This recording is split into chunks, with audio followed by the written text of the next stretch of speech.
Dernière nouvelle 24 heures. Éditorial. Après la condamnation de Lula, la justice brésilienne doit faire preuve de la même attention envers les dirigeants du centre ou de la droite soupçonnés de corruption. Le Monde, 7-4-2018 à 11h08, mis à jour le 7-4-2018 à 13h12. Lire aussi, Brésil. Ultime bravade de l'ex-président Lula qui ne s'est pas rendu à la police. Grandeur et décadence d'une nation.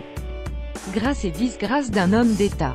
Lula, icône de la gauche, est aujourd'hui aux portes de la prison. Condamné à plus de 12 ans de détention pour des faits de corruption, l'ancien gamin du Nord-Est rechigne à se plier à la justice, s'estimant victime d'une machination orchestrée par les élites afin de tourner définitivement la page de la gauche et du lulisme. Cette conviction, à laquelle adhère une partie du pays, s'appuie sur les polémiques et critiques suscitées par le déroulement de l'opération anticorruption, Lava Jato, lavage express, et l'attitude du juge Sergio Moro. Malgré les failles, les excès parfois, ces investigations à grand spectacle ont pourtant mis au jour une réalité que personne n'ose nier, l'existence d'une corruption à grande échelle du système politique brésilien.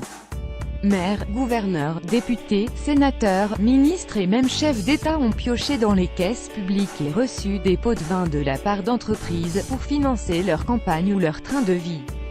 La corruption au Brésil, ce n'est pas Lula, ce n'est pas le PT, Parti des travailleurs, gauche, ce sont tous les partis au pouvoir, explique un procureur de Curitiba, ville où est né Lava Jato. 4 ans après son déclenchement, l'opération doit démontrer au pays que l'emprisonnement de Lula n'est pas un acte politique. Que l'arrestation de celui qui restera l'un des dirigeants les plus remarquables du pays ne signe pas la fin des procédures.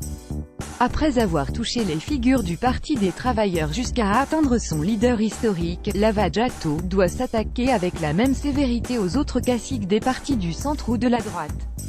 Obstruction à la justice. La société en doute, même si certains d'entre eux, comme Eduardo Cunha, l'ex-président de la Chambre des députés, ou Sergio Cabral, l'ancien gouverneur de Rio, tous deux membres du mouvement démocratique brésilien, MDB, ont été condamnés pour corruption.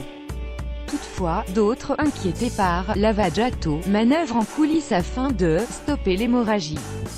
La phrase est extraite d'une conversation entre le sénateur Romero Jucá et le dirigeant d'une filiale du groupe public pétrolier Petrobras, enregistrée à leur insu.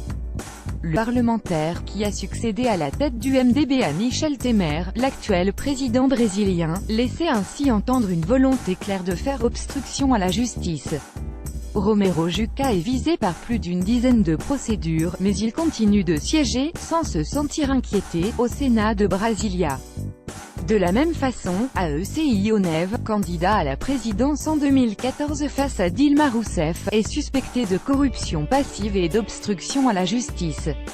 Mais son dossier n'a toujours pas été examiné par la Cour suprême, malgré la demande de la procureure générale de la République.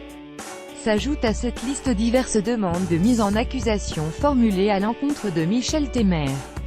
Mais celle-ci reste bloquée par le Congrès.